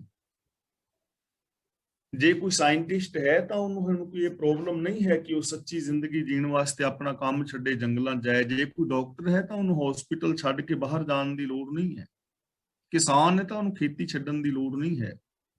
ਸਿਰਫ ਸ਼ੁਭ ਗੁਣਾਂ ਦੇ ਨਾਲ ਪਿਆਰ ਕਰਨਾ ਹੈ, ਸੱਚ ਦੀ ਪ੍ਰੀਤ ਆਪਣੇ ਅੰਦਰ ਪੈਦਾ ਕਰਨੀ ਹੈ, ਸੱਚ ਦੇ ਨਾਲੋਂ ਨਹੀਂ ਟੁੱਟਣਾ, ਅੱਠੇ ਪੈਰ ਹਰ ਪਲ ਰੱਬੀ ਗੁਣਾਂ ਦੇ ਨਾਲ ਜੁੜੇ ਰਹਿਣਾ ਹੈ, ਚੰਗੀ ਜ਼ਿੰਦਗੀ ਜੀਣੀ ਹੈ, ਚੰਗੀ ਸੋਚ ਰੱਖਣੀ ਹੈ। ਜਨ ਨਾਨਕ ਕਿਰਪਾ ਧਾਰ ਪ੍ਰਭ ਸਤਿਗੁਰ ਸੁਖ ਵਸਨ। ਸੁਖ ਦੇ ਖੱਖੇ ਨਾਲ ਸਿਹਾਰੀ ਹੈ, ਸੁਖ ਵਿੱਚ। ਸਤਿਗੁਰ ਸੁਖ ਦਾ ਮਤਲਬ ਸਤਿਗੁਰ ਦੇ ਸੁਖ ਵਿੱਚ। ਧਾਰ ਦਾ ਮਤਲਬ ਧਾਰੀ ਹੈ, ਕਿਉਂਕਿ ਇਹ ਨਾਨਕ ਜਿਨ੍ਹਾਂ ਮਨੁੱਖਾਂ ਤੇ ਹਰੀ ਇਹੋ ਜਿਹੀ ਕਿਰਪਾ ਕਰਦਾ ਹੈ, ਉਹ ਸਤਿਗੁਰ ਦੇ ਬਖਸ਼ੇ ਹੋਏ ਸੁਖ ਦੇ ਵਿੱਚ ਸਦਾ ਵਸਦੇ ਨੇ। ਜਿਨ੍ਹਾਂ ਤੇ ਪ੍ਰਭੂ ਦੀ ਕਿਰਪਾ ਹੋਈ ਉਹ ਸਤਿਗੁਰ ਦੇ ਬਖਸ਼ੇ ਸੁਖ ਵਿੱਚ ਵਸਦੇ ਨੇ। ਯਾਨੀ ਸਤਿਗੁਰ ਦੇ ਸੁਖ ਦਾ ਮਤਲਬ ਜੋ ਗੁਰੂ ਦੇ ਗਿਆਨ ਰਾਹੀਂ ਸੁਖ ਪੈਦਾ ਹੁੰਦਾ ਹੈ, ਗੁਰੂ ਦੇ ਦੱਸੇ ਰਾਹਾਂ ਤੇ ਤੁਰਿਆਂ ਜੋ ਸੁਖ ਮਿਲਦਾ ਹੈ, ਗੁਰੂ ਦੀ ਮੱਤ ਦੇ ਧਾਰਨੀ ਬਣਨ ਦੇ ਨਾਲ ਜੋ ਸੁਖ ਮਿਲਦਾ ਹੈ। ਹੁਣ ਗੁਰੂ ਜੀ ਸਾਨੂੰ ਹੁਕਮ ਰਜ਼ਾ ਵਿੱਚ ਚੱਲਣ ਦੀ ਪ੍ਰੇਰਨਾ ਦਿੰਦੇ ਨੇ। ਅੱਖਾਂ ਦੇ ਨਾਲ ਜੋਤ ਨੂੰ ਵੇਖਣਾ, ਜਾਤ ਨੂੰ ਨਹੀਂ। ਕੰਨਾਂ ਨਾਲ ਸੱਚ ਸੁਣਨਾ, ਹੱਥਾਂ ਨਾਲ ਚੰਗੇ ਕਰਮ ਕਰਨੇ, ਜ਼ਬਾਨ ਦੇ ਨਾਲ ਮਿੱਠੇ ਪਿਆਰੇ ਔਰ ਸੱਚੇ ਬੋਲ ਬੋਲਣੇ, ਪੈਰਾਂ ਦੇ ਨਾਲ ਗੁਰਮਤਿ ਦੇ ਰਾਹਾਂ ਤੇ ਤੁਰਨਾ, ਮਨ ਕਰਕੇ ਚੰਗਾ ਸੋਚਣਾ, ਇਹੀ ਹੈ ਗੁਰੂ ਦੀ ਸਿੱਖਿਆ। ਤੇ ਐਸੀ ਜ਼ਿੰਦਗੀ ਜੀਣ ਦੇ ਨਾਲ ਜਿਹੜਾ ਸੁਖ ਪੈਦਾ ਹੋਏਗਾ ਨਾ, ਉਹ ਗੁਰੂ ਦੀ ਸਿੱਖਿਆ ਦਾ ਸੁਖ ਹੈ, ਗੁਰੂ ਦੀ ਬਖਸ਼ਿਸ਼ ਹੈ। ਤਾਂ ਫਿਰ ਉਹ ਲੋਕ ਉਹ ਸੁਖ ਨੂੰ ਮਾਣਦੇ ਨੇ। ਤਾਂ ਅਸੀਂ ਸੌਖੇ ਸ਼ਬਦਾਂ ਵਿੱਚ ਐਵੇਂ ਕਹਿ ਸਕਦੇ ਹਾਂ ਕਿ ਜੋ ਗੁਰੂ ਦੇ ਦੱਸੇ ਰਾਹਾਂ ਤੇ ਤੁਰਦੇ ਨੇ, ਰੱਬ ਦੀ ਰਹਿਮਤ ਦਾ ਪਾਤਰ ਬਣਦੇ ਨੇ, ਉਹ ਹਮੇਸ਼ਾ ਸੁਖ ਦੇ ਅੰਦਰ ਵਸਦੇ ਨੇ। ਮਨ ਬਚਨ ਔਰ ਕਰਮ ਕਰਕੇ ਉਹ ਲੋਕ ਸੁਖੀ ਔਰ ਸ਼ਾਂਤ ਰਹਿੰਦੇ।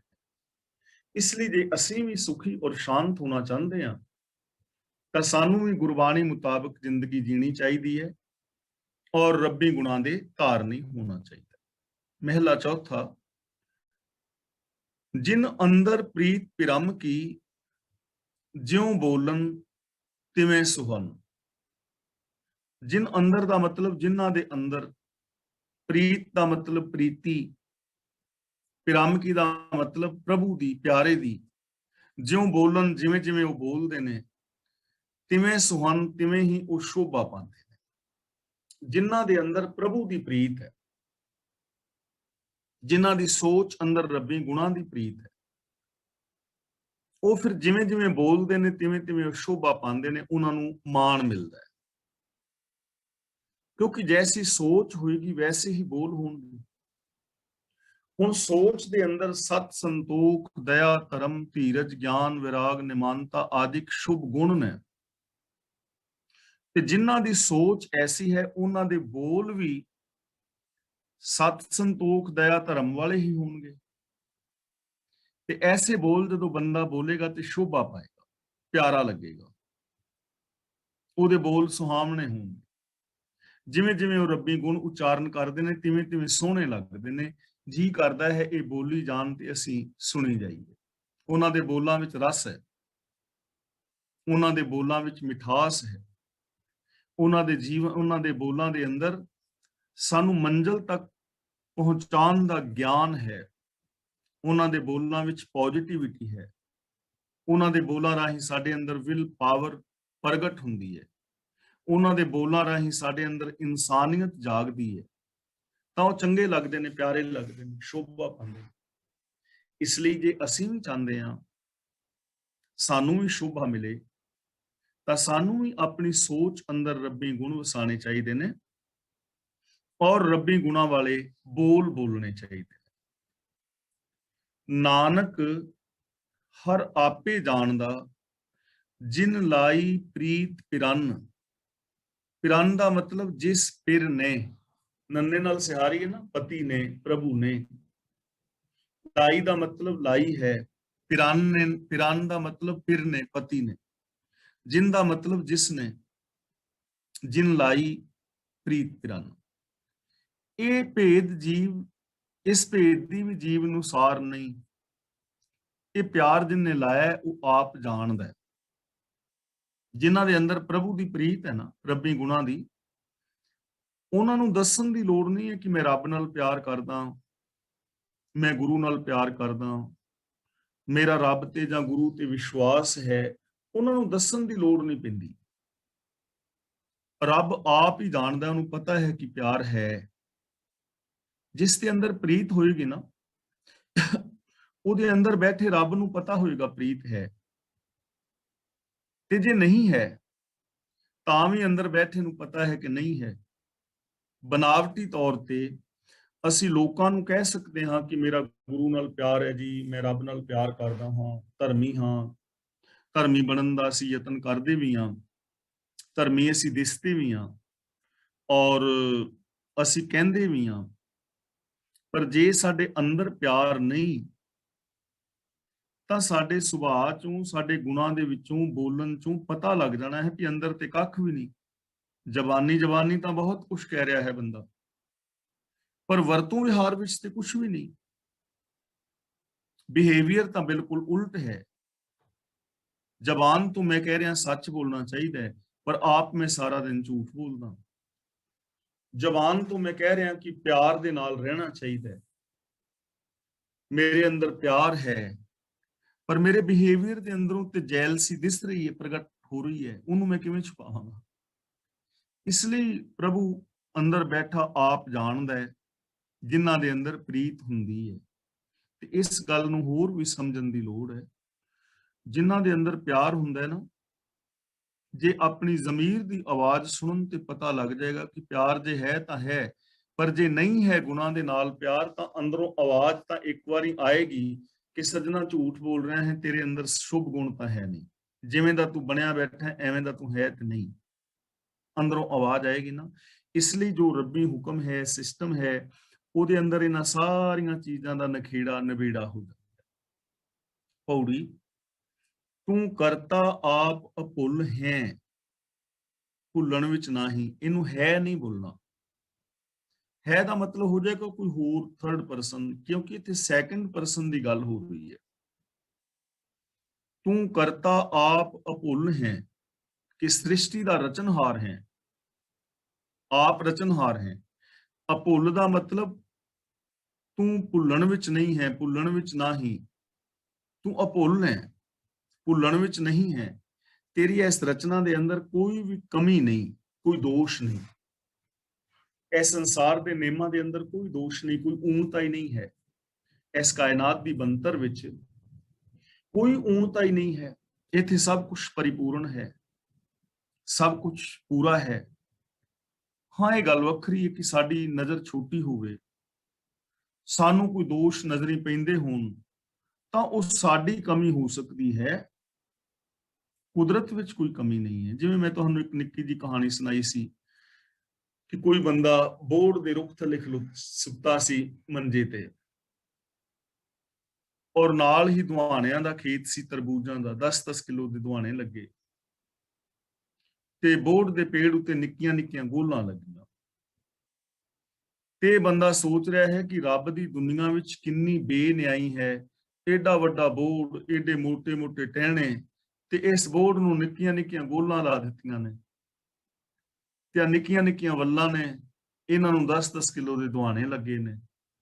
ਕਿੰਨਾ ਚੰਗਾ ਹੁੰਦਾ ਵੀ ਗੋਲਾਂ ਵੱਲਾਂ ਨੂੰ ਲੱਗਦੀਆਂ, ਦੁਆਣੇ ਬੋਹੜ ਦੇ ਉੱਤੇ ਲੱਗਦੇ। ਹਾਲੀ ਸੋਚ ਰਿਹਾ ਸੀ, ਇੱਕ ਨਿੱਕੀ ਜੀ ਗੋਲ ਉੱਤੋਂ ਟੁੱਟ ਕੇ ਤੇ ਮੱਥੇ ਤੇ ਡਿੱਗੀ। ਹੱਥ ਜੋੜ ਕੇ ਕਹਿਣ ਲੱਗਾ, ਰੱਬਾ ਠੀਕ ਹੈ, ਜਿੱਥੇ ਕੁਛ ਹੈ ਜੇ ਉੱਤੇ ਦੁਆਣੇ ਲੱਗੇ ਹੁੰਦੇ ਤੇ ਗੋਲ ਦੀ ਜਗ੍ਹਾ ਤੇ ਦੁਆਣਾ ਡਿੱਗਦਾ ਉੱਤੋਂ। ਫਿਰ ਸਾਡੀ ਸੋਚ ਹੋ ਸਕਦੀ ਹੈ ਸੀਮਤ, ਪਰ ਕੁਦਰਤ ਦੇ ਅੰਦਰ ਕੋਈ ਕਮੀ ਨਹੀਂ ਹੈ। ਜਦੋਂ ਅਸੀਂ ਇਹਨਾਂ ਨੇਮਾਂ ਨੂੰ ਸਮਝਾਂਗੇ, ਲਾ ਆਫ ਨੇਚਰ ਨੂੰ ਨੇੜਿਓਂ ਹੋ ਕੇ ਵੇਖਾਂਗੇ, ਤਾਂ ਕੁਝ ਵੀ ਕਮੀ ਨਹੀਂ ਹੈ। ਕਮੀ ਸਾਡੀ ਸੋਚ ਵਿੱਚ ਹੈ। ਜਿਵੇਂ ਮੈਂ ਪਹਿਲਾਂ ਵੀ ਕਈ ਵਾਰ ਬੇਨਤੀ ਕਰ ਚੁੱਕਾ, ਸਾਨੂੰ ਇਹ ਦੁਨੀਆ ਦੁਖਦਾਈ ਭਾਸਦੀ ਹੈ। ਸਾਨੂੰ ਲੱਗਦਾ ਹੈ ਕਿ ਇੱਥੇ ਪਾਪ ਨੇ, ਅਪਰਾਧ ਨੇ, ਕੋਈ ਕਿਸੇ ਦਾ ਨਹੀਂ, ਵਿਸ਼ਵਾਸ ਨਹੀਂ ਕਰਨਾ ਚਾਹੀਦਾ, ਔਰ ਇਹ ਗੱਲਾਂ ਸਾਡੀਆਂ ਠੀਕ ਵੀ ਨੇ। ਲੇਕਿਨ ਐਸਾ ਸੰਸਾਰ ਨੂੰ ਬਣਾ ਕਿਹਨੇ ਦਿੱਤਾ ਹੈ? ਗੁਰੂ ਨਾਨਕ ਦੇਵ ਜੀ ਜਦੋਂ ਇਸ ਦੁਨੀਆ ਨੂੰ ਦੇਖਦੇ ਨੇ ਤਾਂ ਉਹ ਕਹਿੰਦੇ ਨੇ ਦੁਨੀਆ ਤੇ ਆਰਤੀ ਕਰ ਰਹੀ ਹੈ, ਗगन में थाल। ਉਹਨਾਂ ਨੂੰ ਇਹ ਦੁਨੀਆ ਆਰਤੀ ਕਰਦੀ ਹੋਈ ਪ੍ਰਤੀਤ ਹੁੰਦੀ ਹੈ। ਸਾਨੂੰ ਅੱਗ ਸਾੜਦੀ ਪ੍ਰਤੀਤ ਹੋ ਰਹੀ ਹੈ, ਸੂਰਜ ਤਪਸ਼ ਦੇ ਰਿਹਾ ਮਹਿਸੂਸ ਹੋ ਰਿਹਾ ਹੈ, ਹਨੇਰੀਆਂ ਸਾਨੂੰ ਤਬਾਹੀ ਲਿਆਉਂਦੀਆਂ ਦਿਸ ਰਹੀਆਂ ਨੇ। ਪਰ ਗੁਰੂ ਨਾਨਕ ਦੇਵ ਜੀ ਮਹਾਰਾਜ ਜ਼ਿੰਦਗੀ ਦਾ ਸੰਗੀਤ ਸੁਣ ਰਹੇ ਨੇ। ਉਹ ਕਹਿੰਦੇ ਨੇ, ਗਾਵਨ ਤੁਧ ਨੂੰ ਪਾਉਣ ਪਾਣੀ ਬੈਸੰਤਰ ਕੀ, ਸਾਰੇ ਗਾ ਰਹੇ ਨੇ। ਇਹ ਤਾਂ ਸੰਗੀਤ ਹੈ, ਇੱਕ ਰਸਮੀ ਸੰਗੀਤ ਬਣਿਆ ਹੋਇਆ ਹੈ। ਸਾਡੇ ਤੇ ਡਿਪੈਂਡ ਕਰਦਾ ਹੈ ਕਿ ਸਾਹਮਣੇ ਖਲੋਤੇ ਹੋਏ ਰੁੱਖ ਨੂੰ ਅਸੀਂ ਕਿਵੇਂ ਨੀਰਸ ਦੇਖਦੇ ਹਾਂ, ਕਿ ਉਹਨੂੰ ਗਾਉਂਦਾ, ਨੱਚਦਾ ਔਰ ਸ਼ਾਂਤ ਦੇਖਦੇ ਹਾਂ। हे ਕਰਤਾ ਤੂੰ ਅਭੁੱਲ ਹੈ, ਭੁੱਲਣ ਵਿੱਚ ਨਹੀਂ ਹੈ।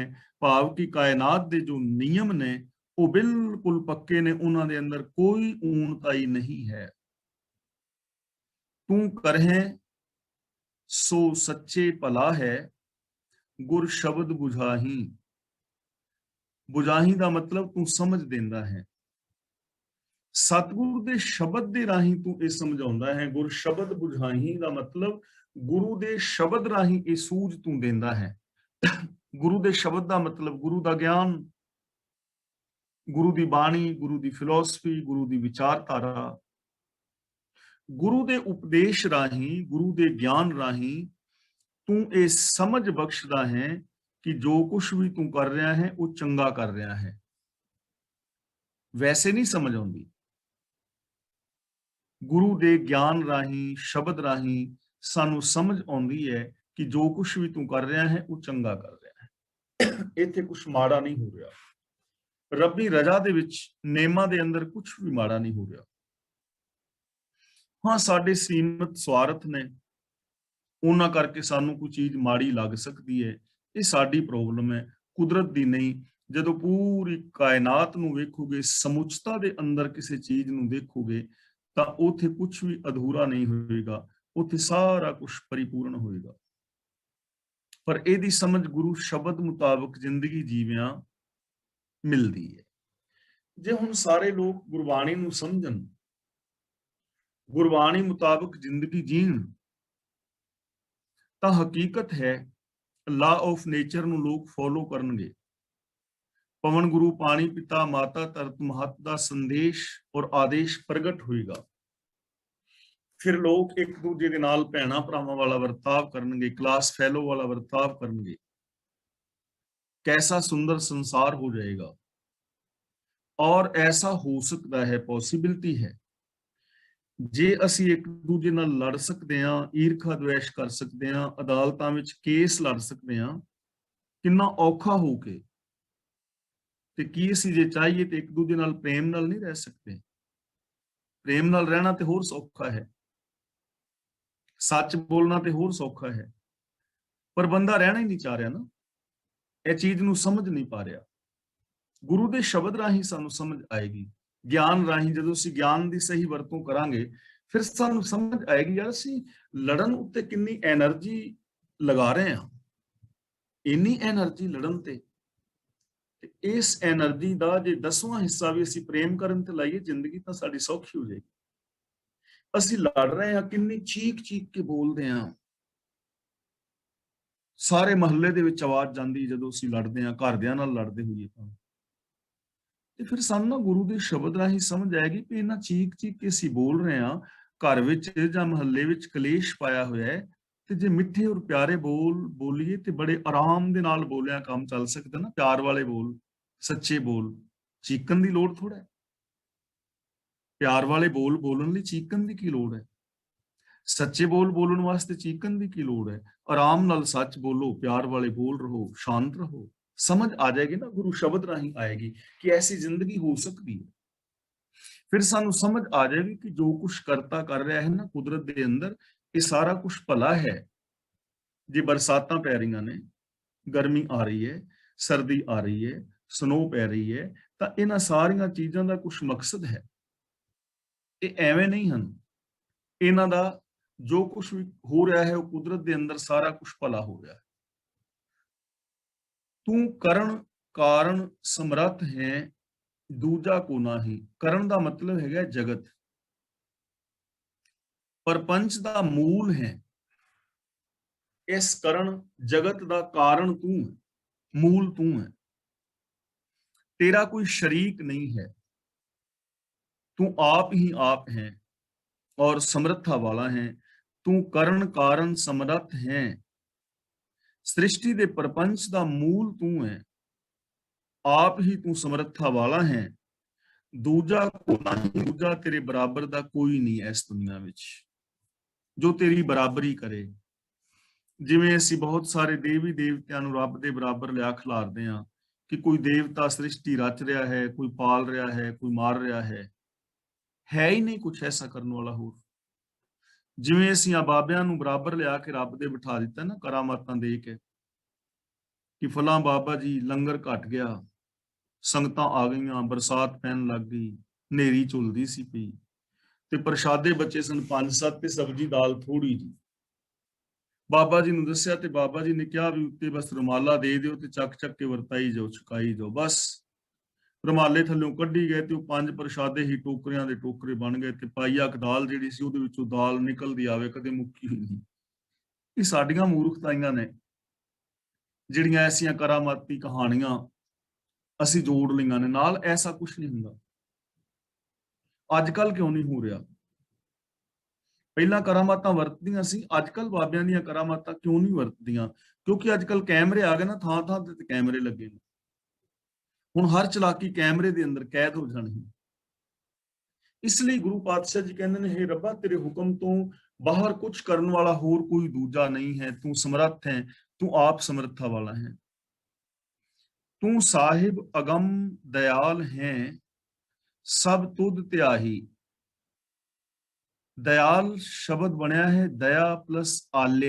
आले का मतलब हुंदा है घर, दया का मतलब दया, दयाले, दयाल, दया आले, दया का घर, दया करने वाला मालक। अगम का मतलब अपहुंच। तू दया करने वाला मालक है, दया का घर है, पर अगम है, तेरे तक पहुंच नहीं। सब तुध त्याही, सारे तेनू ही ध्यान देने, तेरे ही हुक्म के अंदर सारे तुर रहे। दया का घर ते रब है, लेकिन उस दया के घर तक पहुंच नहीं, इसलिए असी दया नहीं लै पाए। ते वो दया का घर है किथे, रब है किथे? तां सानू कहना पैना कि सारियां दे अंदर घट घट में हर जू बसे। ਇਹਦਾ मतलब दया का भंडारा अंदर है ना साडे, ते असी उस दया नू यूज करना है। अपने ते आप दया करनी है थोड़ी जी। रब ने जिहड़ी दया करनी सी कर दित्ती है। रब ने संसार बना दिता। देखो किड्डा वड्डा खल जगन है, आकाश गंगावां, खंड मंडल ब्रह्मंड, ग्रह नक्षत्र तारे स्यारे सितारे, अनंत पशु पंछी वनस्पति, धरतियां चंद्रमा। रब ने इन्ना कुछ, ये सारा दया ही ते है। रब ने सानू मां बाप दे दिते, धियां पुत्र दे दिते, शरीर दे दिता, दिमाग दे दिता, हाथ पैर दे दिते, ਤੇ ਹੁਣ ਆਪਣੇ ਉੱਤੇ ਦਇਆ ਅਸੀਂ ਆਪ ਹੀ ਕਰਨੀ ਹੈ ਨਾ, ਕਿ ਅਸੀਂ ਸੱਚ ਬੋਲਣਾ ਹੈ ਜ਼ਬਾਨ ਦੇ ਨਾਲ, ਹੱਥਾਂ ਦੇ ਨਾਲ ਅਸੀਂ ਚੰਗੇ ਕੰਮ ਕਰਨੇ ਨੇ। ਆਪਣੇ ਤੇ ਦਇਆ ਕਰੋ, ਸ਼ਰਾਬ ਨਾ ਪੀਓ, ਨਾ ਵਧਾਓ ਸ਼ਰਾਬ ਵਾਲੇ ਪਾਸੇ ਹੱਥ। ਆਪਣੇ ਤੇ ਦਇਆ ਆਪ ਕਰਨੀ ਹੈ ਨਾ। ਉਹ ਦਇਆ ਦਾ ਸਾਗਰ ਅੰਦਰ ਬੈਠਾ ਹੈ, ਭੰਡਾਰ ਭਰੇ ਪਏ ਨੇ, ਤੇ ਉਹ ਦਇਆ ਦਾ ਸਾਗਰ ਸੱਚ ਹੈ, ਧਰਮ ਹੈ, ਨਿਰਭੈਤਾ ਹੈ, ਨਿਰਵੈਰਤਾ ਹੈ। ਇਹ ਸਾਰੇ ਗੁਣ ਸਾਡੇ ਅੰਦਰ ਮੌਜੂਦ ਨੇ, ਤੇ ਇਹਨਾਂ ਨੂੰ ਯੂਜ਼ ਕਰੋ, ਇਹਨਾਂ ਨੂੰ ਵਰਤੋਂ ਵਿੱਚ ਲਓ, ਇਸ ਦਇਆ ਨੂੰ ਵਰਤੋ। ਦਇਆ ਤੇ ਰੱਬ ਨੇ ਕੀਤੀ ਹੈ, ਕਿਹੜਾ ਵੱਡਾ ਦਿਮਾਗ ਦਿੱਤਾ ਹੈ ਨਾ ਰੱਬ ਨੇ, ਦਇਆ ਕਰਕੇ ਹੀ ਦਿੱਤਾ ਹੈ। ਤਾਂ ਇਸ ਦਿਮਾਗ ਦੀ ਵਰਤੋਂ ਚੰਗੇ ਵਾਸਤੇ ਕਰੋ, ਇਹੀ ਰੱਬ ਦੀ ਦਇਆ ਹੈ। ਲੇਕਿਨ ਅਪਹੁੰਚ ਹੈ। ਅਪਹੁੰਚ ਕਿਉਂ ਹੈ? ਕਿਉਂਕਿ ਅਸੀਂ ਉਦ ਤੱਕ ਪਹੁੰਚ ਕਰ ਹੀ ਨਹੀਂ ਰਹੇ। ਸੱਚ ਸਾਡੇ ਅੰਦਰ ਹੈ, ਅਸੀਂ ਸੱਚ ਨੂੰ ਯੂਜ਼ ਨਹੀਂ ਕਰ ਰਹੇ, ਤਾਂ ਸਾਡੇ ਤੋਂ ਅਪਹੁੰਚ ਹੀ ਹੋਇਆ ਨਾ। हे ਪ੍ਰਭੂ, ਸਾਰੀ ਕਾਇਨਾਤ ਤੇਰੇ ਹੁਕਮ ਦੇ ਅੰਦਰ ਚੱਲ ਰਹੀ ਹੈ, ਤੂੰ ਦਇਆ ਦਾ ਸਾਗਰ ਹੈ, ਤੂੰ ਸੰਸਾਰ ਦਾ ਮਾਲਕ ਹੈ, ਪਰ ਮਨੁੱਖ ਦੀ ਪਹੁੰਚ ਤੋਂ ਪਰੇ ਹੈ, ਸਾਡੀ ਸੋਚ ਤੋਂ ਪਰੇ ਹੈ। ਸਭ ਜੀ ਤੇਰੇ, ਤੂੰ ਸਬਸ ਦਾ, ਤੂੰ ਸਭ ਛਡਾਹੀ। ਸਭ ਜੀ ਤੇਰੇ, ਕਿ ਸਾਰੇ ਜਿੰਨੇ ਵੀ ਜੀ ਜੰਤ ਨੇ, ਇਹ ਸਾਰੇ ਤੇਰੇ ਨੇ। ਤੂੰ ਸਬਸ ਦਾ, ਤੇ ਤੂੰ ਸਾਰਿਆਂ ਦਾ ਹੈ, ਤੇਰੇ ਵਾਸਤੇ ਕੋਈ ਬੇਗਾਨਾ ਨਹੀਂ, ਨਾ ਕੋ ਬੈਰੀ ਨਹੀਂ ਬੇਗਾਨਾ। ਤੇਰੇ ਵਾਸਤੇ ਕੋਈ ਵੈਰੀ ਨਹੀਂ, ਤੇਰੇ ਵਾਸਤੇ ਕੋਈ ਬੇਗਾਨਾ ਨਹੀਂ, ਤੂੰ ਸਾਰਿਆਂ ਦਾ ਹੈ, ਤੇ ਸਾਰੇ ਜੀ ਤੇਰੇ ਨੇ। ਤੂੰ ਸਭ ਛਡਾਹੀ। ਛਡਾਹੀ ਦਾ ਮਤਲਬ ਛਡਾ ਲੈਣਾ। ਜੋ ਵੀ ਤੇਰੇ ਚਰਨਾਂ ਦੀ ਸ਼ਰਨ ਵਿੱਚ ਆਉਂਦਾ, ਤੂੰ ਸਾਰਿਆਂ ਨੂੰ ਦੁੱਖਾਂ ਤੋਂ ਛਡਾ ਲੈਣਾ, ਸਾਰਿਆਂ ਨੂੰ ਛਡਾਉਣ ਦੇ ਸਮਰੱਥ ਹੈ। ਸਾਰੇ ਜੀਵ ਤੇਰੇ ਨੇ, ਤੂੰ ਸਾਰਿਆਂ ਦਾ ਹੈ, ਤੂੰ ਸਾਰਿਆਂ ਨੂੰ ਹੀ ਦੁੱਖਾਂ ਤੋਂ ਛਡਾਉਂਦਾ ਹੈ। ਤੇ ਜੇ ਬੰਦਾ ਆਪ ਫਿਰ ਦੁੱਖਾਂ ਵੱਲ ਭੱਜ ਭੱਜ ਕੇ ਜਾਏ, ਦੇਖੋ ਗੁਰੂ ਸਾਨੂੰ ਛਡਾਉਂਦਾ ਹੈ ਨਾ ਦੁੱਖਾਂ ਤੋਂ, ਕਿ ਝੂਠ ਨਾ ਬੋਲੋ, ਈਰਖਾ ਨਾ ਕਰੋ, ਇੱਕ ਦੂਜੇ ਦੇ ਨਾਲ ਨਾ ਲੜੋ, ਹੰਕਾਰ ਨਾ ਕਰੋ, ਆਚਰਨ ਤੋਂ ਨਾ ਗਿਰੋ, ਚੰਗੇ ਕਰਮ ਕਰੋ। ਗੁਰੂ ਤਾਂ ਸਾਨੂੰ ਬਚਾ ਰਿਹਾ ਹੈ, ਵੀ ਨਹੀਂ ਤੇ ਦੁੱਖਾਂ ਵਿੱਚ ਪੈ ਜਾਓਗੇ। ਤੇ ਜੇ ਅਸੀਂ ਗੁਰੂ ਤੋਂ ਆਪਣੀ ਬਾਹ ਛਡਾ ਕੇ ਫਿਰ ਦੁੱਖਾਂ ਵਿੱਚ ਪਵੀਏ, ਜਾ ਕੇ ਬੱਚਾ ਅੱਗ ਨੂੰ ਫੜੇ ਕਿ ਮੈਂ ਤੇ ਅੱਗ ਵਿੱਚ ਸੜ ਕੇ ਮਰਨਾ, ਉਹਨੂੰ ਕੌਣ ਬਚਾਏ? ਇੱਕ ਬੰਦਾ ਤੇ ਟਾਰਚ ਲੱਭ ਰਿਹਾ ਹੈ ਕਿ ਮੈਂ ਰਾਤ ਨੂੰ ਜਾਣਾ ਹੈ ਕਿਤੇ, ਮੈਂ ਖੂਹ ਖਾਤੇ ਚ ਨਾ ਡਿੱਗ ਪਵਾਂ, ਹਨੇਰਾ ਹੈ। ਤੇ ਦੂਜਾ ਬੰਦਾ ਟਾਰਚ ਲੱਭ ਰਿਹਾ ਹੈ ਕਿ ਮੈਨੂੰ ਟਾਰਚ ਦਿਓ, ਮੈਂ ਖੂਹ ਲੱਭ ਕੇ ਖੂਹ ਚ ਛਾਲ ਮਾਰ ਕੇ ਆਤਮ ਹੱਤਿਆ ਕਰਨੀ ਹੈ। ਉਹਨੂੰ ਹੁਣ ਕੌਣ ਬਚਾਏ? ਅੱਜ ਬਚਾ ਲਓਗੇ, ਕੱਲ ਨੂੰ ਫਿਰ ਮਰੇਗਾ। ਤਾਂ ਰੱਬ ਤਾਂ ਸਾਨੂੰ ਛਡਾਉਂਦਾ ਹੈ ਦੁੱਖਾਂ ਤੋਂ, ਪਰ ਅਸੀਂ ਆਪ ਹੀ ਛੁੱਟ ਛੁੱਟ ਕੇ ਤੇ ਦੁੱਖਾਂ ਵਾਸਤੇ ਪਿੰਜਰੇ ਵਿੱਚ ਪੈਂਦੇ ਹਾਂ, ਦੁੱਖਾਂ ਦੇ ਜੰਜਾਲ ਵਿੱਚ ਫਸਦੇ ਹਾਂ, ਮਾੜੇ ਕਰਮ ਕਰਦੇ ਹਾਂ। ਰੱਬ ਸਾਰਿਆਂ ਦਾ ਹੈ, ਸਾਰੇ ਰੱਬ ਦੇ ਨੇ, ਔਰ ਜੋ ਰੱਬ ਦੇ ਚਰਨਾਂ ਦੀ ਸ਼ਰਨ ਲੈਂਦਾ ਹੈ, ਰੱਬ ਉਹਨਾਂ ਸਾਰਿਆਂ ਨੂੰ ਹੀ ਦੁੱਖਾਂ ਤੋਂ, ਵਿਕਾਰਾਂ ਤੋਂ, ਪਾਪਾਂ ਤੋਂ ਬਚਾ ਲੈਂਦਾ ਹੈ। ਔਰ ਉਹ ਜਿਹੜਾ ਹੈ ਸ਼ਰਨੀ ਆਉਂਦਾ ਹੈ, ਉਹ ਇਹਨਾਂ ਦੁੱਖਾਂ ਵਿਕਾਰਾਂ ਤੋਂ ਬਚ ਜਾਂਦਾ ਹੈ। ਤਾਂ ਪ੍ਰਭੂ ਸਾਨੂੰ ਸਾਰਿਆਂ ਨੂੰ ਦੁੱਖਾਂ ਤੋਂ ਬਚਾਉਣਾ ਚਾਹੁੰਦਾ ਹੈ। ਰੱਬ ਨੇ ਇਸ ਸੰਸਾਰ ਦੇ ਅੰਦਰ ਸੁੱਖਾਂ ਦੇ ਸਾਰੇ ਸਾਧਨ ਪੈਦਾ ਕੀਤੇ ਨੇ। ਜੋ ਵੀ ਮਨੁੱਖ ਨੂੰ ਸੁੱਖਾਂ ਲਈ ਚਾਹੀਦਾ ਹੈ, ਧਰਤੀ ਹੈ, ਹਵਾ ਹੈ, ਅੱਗ ਹੈ, ਪਾਣੀ ਹੈ, ਹਜ਼ਾਰਾਂ ਕਿਸਮ ਦਾ ਅੰਨ ਹੈ, ਜਲ ਹੈ, ਹਜ਼ਾਰਾਂ ਕਿਸਮ ਦੀ ਵਨਸਪਤੀ ਹੈ, ਫੁੱਲ ਨੇ, ਫਲ ਨੇ। ਫਿਰ ਬੰਦੇ ਦੇ ਕੋਲ ਅਕਲ ਹੈ, ਇਹਨਾਂ ਫੁੱਲਾਂ ਤੋਂ, ਫਲਾਂ ਤੋਂ ਕਈ ਕਿਸਮ ਦੀਆਂ ਡਿਸ਼ ਵਗੈਰਾ ਆਪਣੇ ਵਾਸਤੇ ਹੋਰ ਬਣਾ ਸਕਦਾ ਹੈ। ਦਿਮਾਗ ਨਾਲ ਬਹੁਤ ਕੁਝ ਸੋਚ ਸਕਦਾ ਹੈ, ਇਹਦੇ ਕੋਲ ਸਮਰੱਥਾ ਹੈ, ਇਹਦੇ ਕੋਲ ਪਾਵਰ ਹੈ। ਕੋਈ ਵੀ ਤਾਂ ਐਸੀ ਚੀਜ਼ ਨਹੀਂ ਜਿਹੜੀ ਸਾਨੂੰ ਸੁੱਖ ਲਈ ਚਾਹੀਦੀ ਹੋਵੇ ਤੇ ਇਸ ਦੁਨੀਆ ਵਿੱਚ ਨਾ ਹੋਵੇ। ਹਰ ਸ਼ੈ ਮੌਜੂਦ ਹੈ। ਫਿਰ ਕੋਈ ਵੀ ਐਸਾ ਗੁਣ ਨਹੀਂ ਜਿਹਨੂੰ ਅਸੀਂ ਅਪਣਾਉਣਾ ਚਾਹੁੰਦੇ ਹੋਈਏ ਤੇ ਅਸੀਂ ਅਪਣਾ ਨਾ ਸਕਦੇ ਹੋਈਏ, ਸਾਡੀ ਪਹੁੰਚ ਵਿੱਚ ਨਹੀਂ। ਪਰ ਫਿਰ ਵੀ ਜੇ ਬੰਦਾ ਜੇ ਗੁਣਾਂ ਦਾ ਧਾਰਨੀ ਨਾ ਹੋਵੇ, ਫਿਰ ਵੀ ਜੇ ਬੰਦਾ ਇਹਨਾਂ ਗੁਣਾਂ ਨੂੰ ਨਾ ਇੰਪਲੀਮੈਂਟ ਕਰੇ, ਤਾਂ ਉਹਦੇ ਵਿੱਚ ਹੁਣ ਰੱਬ ਦਾ, ਗੁਰੂ ਦਾ ਜਾਂ ਕੁਦਰਤ ਦਾ ਤਾਂ ਕੋਈ ਕਸੂਰ ਨਹੀਂ ਹੈ। ਇਹ ਕਸੂਰ ਸਾਡਾ ਆਪਣਾ ਹੈ। ਤਾਂ ਇਹਨਾਂ ਸ਼ਬਦਾਂ ਔਰ ਸ਼ਲੋਕਾਂ ਰਾਹੀਂ ਗੁਰਦੇਵ ਪਾਤਸ਼ਾਹ ਜੀ ਨੇ ਸਾਨੂੰ ਐਸੀ ਸਿੱਖਿਆ ਦਿੱਤੀ ਹੈ ਕਿ ਇਹ ਸੰਸਾਰ ਦੇ ਅੰਦਰ ਪ੍ਰਭੂ ਵਿਆਪਕ ਹੈ, ਹਰ ਸ਼ੈ ਉਹਦੇ ਹੁਕਮ ਦੇ ਅੰਦਰ ਚੱਲਦੀ ਹੈ। ਉਹਦੇ ਹੁਕਮ ਦੀ ਸੂਝ ਸਮਝ ਸਾਨੂੰ ਗੁਰੂ ਰਾਹੀਂ ਆਉਂਦੀ ਹੈ, ਜੋ ਗੁਰੂ ਦੇ ਰਾਹਾਂ ਤੇ ਚੱਲ ਕੇ ਸ਼ੁਭ ਗੁਣਾਂ ਦੇ ਨਾਲ ਆਪਣੀ ਪ੍ਰੀਤ ਬਣਾ ਲੈਂਦੇ ਨੇ।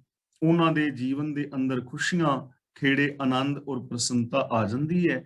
ਤੇ ਜਿਹੜੇ ਗੁਰੂ ਗਿਆਨ ਤੋਂ ਵਾਂਝੇ ਰਹਿ ਜਾਂਦੇ ਨੇ ਭਾਈ, ਉਹ ਦੁੱਖਾਂ ਦੇ ਅੰਦਰ ਵਿਲਕਦੇ ਰਹਿੰਦੇ ਨੇ। ਵਾਹਿਗੁਰੂ ਜੀ ਰਹਿਮਤ ਕਰਨ, ਅਸੀਂ ਗੁਰਮਤ ਆਸ਼ੇ ਅਨੁਸਾਰ ਜ਼ਿੰਦਗੀ ਜੀ ਕੇ ਆਪਣੇ ਜੀਵਨ ਨੂੰ ਸਫਲ ਔਰ ਸੁਚੱਜਿਆਂ ਕਰਨ ਦਾ ਯਤਨ ਕਰੀਏ। ਤਾਂ ਅੱਜ ਦੀ ਸਮਾਪਤੀ ਅਸੀਂ ਇੱਥੇ ਕਰਦੇ ਹਾਂ।